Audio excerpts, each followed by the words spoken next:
สบายดีกับทักทายสบายดีพี่น้อง FC หมดทุกคนเนาะมื้อนี้ก็พบพอกับน้องสุขสาวเราวไต่เช่นเคยพี่น้องส่วนนี้ลงคลิปมาหยิกมาย่อยเนาะทุกคนเพราะว่าบ่ได้ค่อยไปถ่ายคลิปเด้บ่ได้ค่อยไปโลกไปดินแต่มื้อนี้ก็ยังสิมาถ่ายคลิปสิเฮ็ดกินเนาะทุกคนแล้วนี่ก็แม่นเฮ็ดกินคือกัน ตำขนมจีนนี่นะเฮ็ดเวลาว่างให้เป็นประโยชน์แต่มื้อนี้สาวสุขก็สิมาเฮ็ดพันปลากินเนาะแล้วก็อยู่ตอนนี้อยู่คนเดียวว่าเขาเจ้าขึ้นเมื่ออยู่เทิงหานเบิดชาวสุกะลีอยู่เพื่อนคนเดียวเนาะเฮ็ดกินมื้อนี้สิมาเผาปลาแล้วก็เฮ็ดพันข้าวปุ้นเนาะโอ้ยปลาดีนะ อันนี้ก็คือข้าวปุ้นที่เตรียมมาเนาะซื้อข้าวปุ้นซื้อทั่วดินมาอันนี้นะสิเฮ็ดแจ่วพันปลาห่อเมียงเนาะทางไทยเขาเจ้าน่าจะเอิ้นว่าห่อเมียงปลาเนาะทุกคนประมาณนั้นเลยตอนนี้ยังเพชรอยู่บ้างเพราะว่ากินอันนี้นะทุกคนกินตำอันนี้ส่วนนี้จะเป็นยังไงแบบซาซุกมักอยากกินตำตลอดเวลาบางคลิปก่อนลงคลิปก่อนก็เป็นไปกินตำแล้วมื้อนี้อยู่เฮือนเนาะบ่ได้ไปกินตำก็เป็นตำกินอยู่เฮือนแต่ล่าสุดก็ไปกินสมไปแล้วเมื่อกี้นี้อันนี้ก็คือผักสลัดเนาะบ่ฮู้ว่าเดี๋ยวนี้เขาจะเอาขายมัดเท่าไหร่เด้อสลัดทุกคนเดี๋ยวตัวนี้ซาซุปดังไฟไหวเนาะทุกคนดังติดไฟไหวอันนี้ก็คือปลานะท่านผู้ชมคือกล่องเองเนาะกล่องลังปลานิ่มเดี๋ยวนี้นะจะโล30 กว่าพันเนาะทุกคนประมาณจักบาทเนาะประมาณบ่ถึงประมาณ50 บาทบ่ถึง100เนาะประมาณนั่นแหละเอาเป็นว่าตอนนี้ซาซุกล้างพักเดี๋ยวสิพาไปเบิ่งเนาะซาซุกสิถ่ายคลิปแต่ในครัวเนาะมันสิเฮ็ดกินสิเฮ็ดห่อเมียงปลานิ่มนั่นแหละไปรู้กันเลยและในที่สุดเราก็หาม่องตั้งกล้องได้นะทุกคนเราเอาอะไรก็ไม่รู้มาตั้งซาซุกลืมเอาคาตั้งกล้องมานะทุกคนจะว่าลืมอุปกรณ์ถ่ายคลิปเท่ๆนะอย่าว่าใส่สาวสุดนะสาวสุดยังคิดถึงFCทุกคนมาล้างผักกันเลย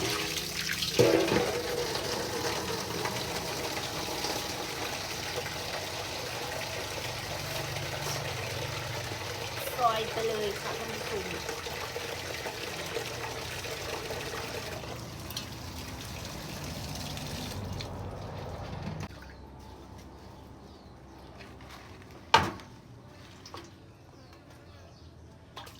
เพื่อสิได้กินแต่ละอย่างนะทุกคนซะเวลาถ่ายคลิปนะซาสุดต้องแบบ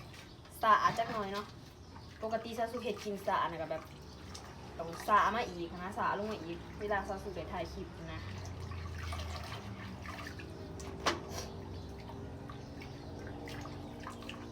ครั้งแรกเลยนะทุกคนที่เราถ่ายคลิปอยู่นี่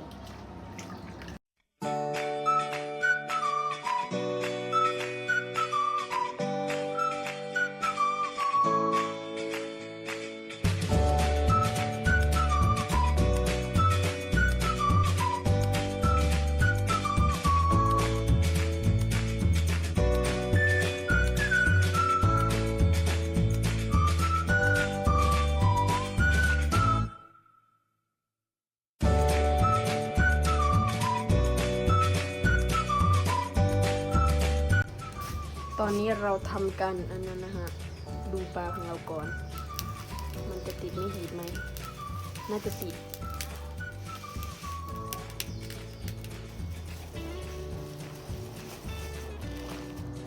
เขอะเบียก่อนนะทุกคนเรากินก่อนตามกระปุนเขาเป็นมันละไม่วันไข่ใส่เราจะหลังจากที่เราปิ้งปลาไว้เราก็มากินก่อนนะฮะรู้สึกว่าการกินเป็นชีวิตจิตใจของสาวเหล่าตาอยู่เนาะไม่ได้พี่น้องเด้อกินตำกุนเทพน้ำกันขออภัยด้วยนะคะเพื่อนมันแบบอยู่ติดกับเส้นทางเนาะทุกคนมันก็เลยแบบได้ยินเสียงหลุดนี่จักหน่อยเนาะบ่จักหน่อยแต่ไล่ตื่นคำมากกับแบบเด็กแว้นแบบแบบตึงอ่ะเต็มคาราเบลอ่ะตื่นมาอีกย่าน FC ไม่เห็นที่เวลาวางเป็นประโยชน์นะทุกคนตำกิน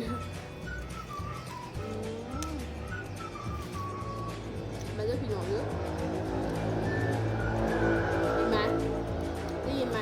เสียงรถ นเจนกระปุนงามแห้ง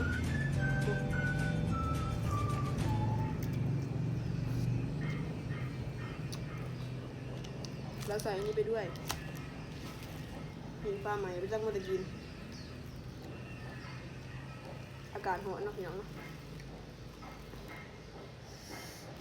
สรุปเดี๋ยวคลิปนี้มันเหม็นยังทั้งเห็ดกินทั้งกินผสมผสานสงสัยเงาแห้ง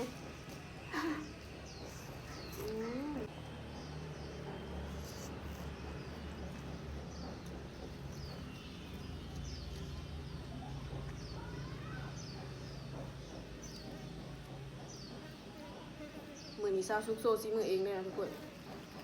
เพราะว่าปกติเราอยู่เพื่อนซาซุกกับเห็ดกินคือกันเนาะเห็ดอันนี้ให้แม่ปรุงกับพ่อยายร้านกินตลอดเมื่อกี้ชาวตนซาซุกอยู่บ้านนะเดี๋ยวสิถามเนาะว่าอันซาซุกคิดฮอดแม่ปรุงบ่มาอยู่ 3-4 วันนะทุกคนคิดฮอดแม่ปรุงกับพ่อยายร้านคิดฮอดลูกสาวแห้งได้แล้ววะอยากให้ซาซุกเหมือนนะ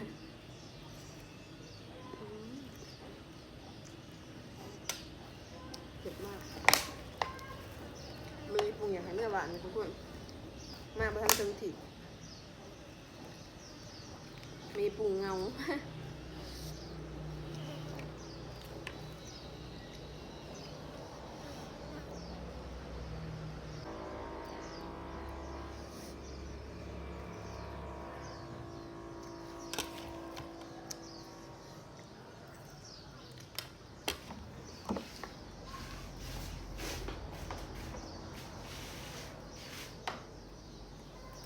และแล้วก็มาถึงขั้นตอนการตำแจ่วนะท่านผู้ชม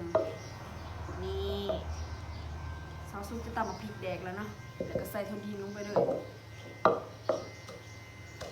เป็นสูตรแจ่วของการเฮ็ดพันธุ์ข้าวปุ้นหรือว่านี่วะห่อเมียงปลานะทุกคนห่อเมียงปลานิ่มตำเป็นนะฮะ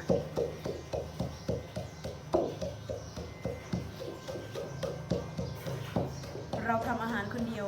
แล้วท่านผู้ชมวันนี้ปกติแล้วอยู่บ้านก็เฮ็ดกินคนเดียวทุกคนเวลาส่วนน้องดำมาเฮ็ดน้ำหรือว่ามันถ่ายคลิปเพิ่นก็บ่ค่อยได้มาเนาะเพราะว่าสาวสุกกับน้องอยู่กันคนละหลังตอนอยู่บ้านนะน้องดำน่ะอยู่กับพ่อเฒ่าแต่เวลาส่วนไปถ่ายคลิปเพิ่นก็บ่ค่อยอยากไปน้ำเนาะแบบเพิ่นติดหมู่เพิ่นไปแต่แบบไปดินน้ำหมู่เลยบ่ค่อยได้ไปถ่ายคลิปนํกันเนาะเห็นบ่ส่วนหลังๆสาวสุกจะบ่ค่อยได้ถ่ายคลิปนํกันปานใดเพราะว่าเนื่องจากว่าเพิ่นติดหมู่แล้วไปหาหมู่เนาะบ่ค่อยได้ไปน้ำเอื่อยบ่คือส่วนที่แบบปิดเทอมแล้วเพิ่นบ่ได้ไปหาหมู่นะก็จะแบบมักไปกับสาวสุกแต่ว่าบัดนี้ก็บ่ได้ไปนํกันเลยทุกคนคือสิยังอีกประมาณโดนเนี่ยสิได้ถ่ายคลิปนํกันอีกบัดนี้นะคิดถึงแม่ยายปุ๋มจังเลยนะท่านผู้ชม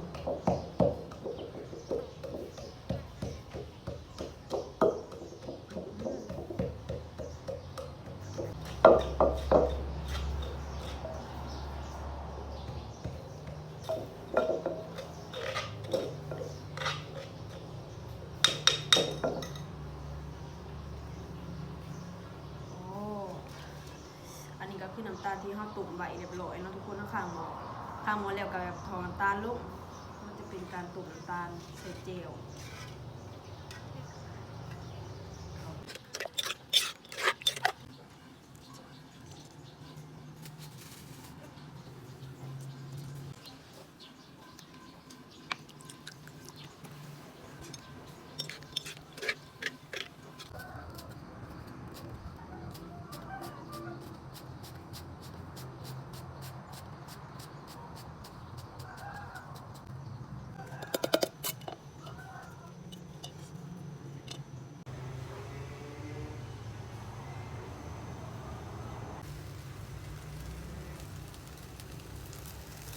เป็นบาไปพอกันไหมคลิปหน้าเนาะทุกคนเนาะสำหรับคลิปนี้ก็อย่าลืมฝากกดไลค์กดแชร์เด้อพี่น้องไปฝากเป็นกำลังใจให้ซะบ๊ายบายอย่าฝากคนตีเลย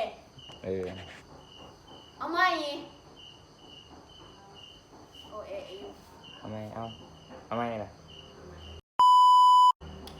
ทุกคนตอนนี้ซาสุกะเฮ็ดกินแล้วก็นั่งทาให้ลงมาพร้อมกันเนาะแล้วก็กินเขาตอนนี้ปลาของซาสุกะปิ้งไหมแล้วเนาะสุกแล้วแต่ปลาตัวหนึ่งเนาะทุกคนเนาะอันใหญ่อมสองจานแล้วก็ทาลงมาพร้อมกันแล้วก็กินแต่ว่าซาสุกสิบ่ได้ถ่ายคลิปตอนกินเนาะเพราะว่าอาจมีคนอายกล่องนะซาสุก็เลยบ่ได้ถ่ายคลิปแล้วก็เป็นครั้งแรกที่ได้ถ่ายคลิปอยู่นี่เนาะปกติแล้วซาสุเฮ็ดกินอยู่เรือนถ่ายคลิปอยู่เรือนแต่ว่ามาอยู่นี่ต้องถ่ายคลิปอยู่นี่นะใส่ชีวิตอยู่นี่ แล้วก็สำหรับคลิปนี้ก็บ่มีหยังหลายนะทุกคนเนาะมาสู่ซีมืออีกคือเก่าเนาะเป็นแม่ครัวตลอดซีมือบ่เคยผ่านเรื่องว่าบ่แซ่บ เฮ็ดใส่กับบ่แซ่บอยู่หั่นหยอกๆเนาะพี่น้องเนาะเอาเป็นว่าสำหรับคลิปนี้ก็อย่าลืมฝากกดไลค์กดแชร์เด้อพี่น้องฝากเป็นกำลังใจให้สาวลาวไต่ต่อไปเนาะสาวลาวไต่ก็สิพยายามลงคลิปตลอด